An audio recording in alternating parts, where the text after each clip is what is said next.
ফেব্রুয়ারিতে নির্বাচন, পরের সরকারের নির্বাচিত বা নিযুক্ত কোনো পদে আমি থাকব না, প্রধান উপদেষ্টা বলেছেন। বিস্তারিত একটু বলছি। ঠিক অনেকটা আগের কথাই পুনর্ব্যক্ত করলেন প্রধান উপদেষ্টা অধ্যাপক ডক্টর মোহাম্মদ ইউনূস। দেশের জনগণকে যেভাবে আশ্বস্ত করেছিলেন আগামী ফেব্রুয়ারিতে দেশে ত্রয়োদশ জাতীয় নির্বাচন অনুষ্ঠিত হবে, সেই বার্তাই বৈশ্বিক পরিমণ্ডলে তিনি বলেছেন। এমনকি নির্বাচনের পর যে সরকার ক্ষমতায় আসবে সেখানে নির্বাচিত কিংবা নিযুক্ত কোনো ভূমিকাতেই তাকে দেখা যাবে না। প্রধান উপদেষ্টার লেখা একটি নিবন্ধ প্রকাশ করে যুক্তরাষ্ট্রের সংবাদ মাধ্যম ডেসার্ট নিউজ। সেখানে সরকারের আগামী পরিকল্পনা, অনুষ্ঠিতব্য জাতীয় নির্বাচন, জুলাই গণ অভ্যুত্থান এবং সংস্কার সহ সার্বিক বিষয় উঠে আসে। তারপরেও বিএনপি কেন ষড়যন্ত্রের গন্ধ পায় এবং বিএনপি কেন বলছে যে ফেব্রুয়ারিতে নির্বাচন পেছানোর জন্য নানান ধরনের পরিস্থিতি ঘোলাটে করার চেষ্টা হচ্ছে? ধন্যবাদ।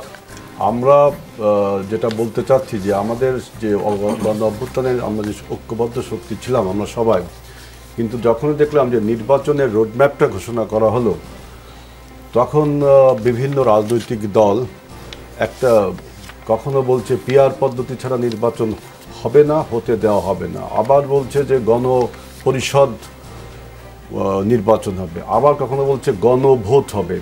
এরকম বিভিন্ন বাইনারি তারা নির্বাচনের মুখোমুখি দাঁড় করানোর জন্য তুলছে এবং অনেকে বলছে যে ভোট হতে দেওয়া হবে না। এই জন্য আমরা বলেছিলাম যে এই কথাটা বলা মারাত্মক হুমকি আমাদের সার্বভৌমত্ব এবং 24-এর গণ অভ্যুত্থানের যে চেতনা, এটার জন্য মারাত্মক হুমকি এবং ভবিষ্যৎ বাংলাদেশের যে আমরা যে একটা ইন্ডিপেন্ডেন্ট স্টেট সেটার জন্য একটা হুমকি। কারণ কি আমাদের এই পরিবর্তনকে প্রতিবেশী রাষ্ট্র ভালোভাবে মেনে নেয়নি এবং যে পরাজিত মাফিয়ারা তারা কিন্তু মারাত্মক জীবাণুর মতো আমাদের এই বাংলাদেশের বিভিন্ন জায়গায় ছড়িয়ে ছিটিয়ে রয়েছে। এবং সবচেয়ে বড় সংবাদ হলো যে দিল্লিতে এই পরাজিত সরকার একটা অফিসও খুলেছে, সেখান থেকে তারা বিভিন্ন রকম বক্তব্য দিচ্ছে। আমাদের কিছু কিছু রাজনৈতিক দল তার সেই বক্তব্যের সাথে মিলে যায়। যেমন বলছে যে হাসিনা কিন্তু বলছে, গতকালকে আমি একটা পত্রিকায় দেখলাম যে ইউনূসের আন্ডারে নির্বাচন হতে দেওয়া হবে না, ইউনূসের আন্ডারে নির্বাচন হবে না।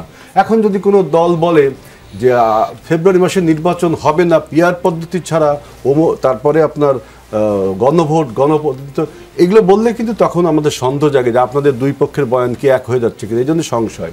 তবে আমরা যেটা বলছি যে লেভেল প্লে, আজকে দেখলাম এই যে আরাফাত ইয়াসিনদের দল যে জামাত ইসলাম, তারা কিন্তু বলছে যে লেভেল প্লেইং ফিল্ডের কথা, যে সুষ্ঠু গ্রহণযোগ্য নির্বাচন, এটা তো আমরাও বলছি, সবাই বলছে।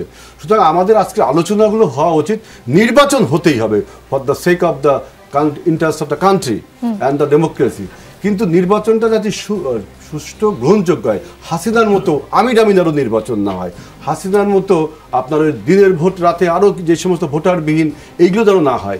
এবং আপনি যদি পার্টিসিপেটারি নির্বাচনটা না করেন, অর্থাৎ এই নির্বাচনকে ডক্টর ইউনূস যেটা বলেছে ঐতিহাসিক নির্বাচন, আর ঐতিহাসিক নির্বাচন যদি দেখা যায় যে শেখ হাসিনাও তো ঐতিহাসিক নির্বাচন করেছিল, রাতের ভোট, দিনের ভোট রাতে, ভোটারবিহীন, তারপরে আমিডামি, ঐতিহাসিক নির্বাচন।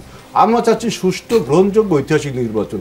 এই ব্যাপারে এনসিপি বলেন, জামাত ইসলাম বলেন, গণসংহতি বলেন, সমস্ত দল আমরা সবাই ঐক্যমত হওয়া উচিত যে একটা সুষ্ঠু গ্রহণযোগ্য নির্বাচনটা হতেই হবে। এটা আমাদের গ্রেটার স্বার্থে, দেশের স্বার্থে নির্বাচন হতে, নির্বাচনকে হতে দেব না, পিছিয়ে দিয়ে হবে, তখনই কিন্তু আমাদের সন্দেহ হয়।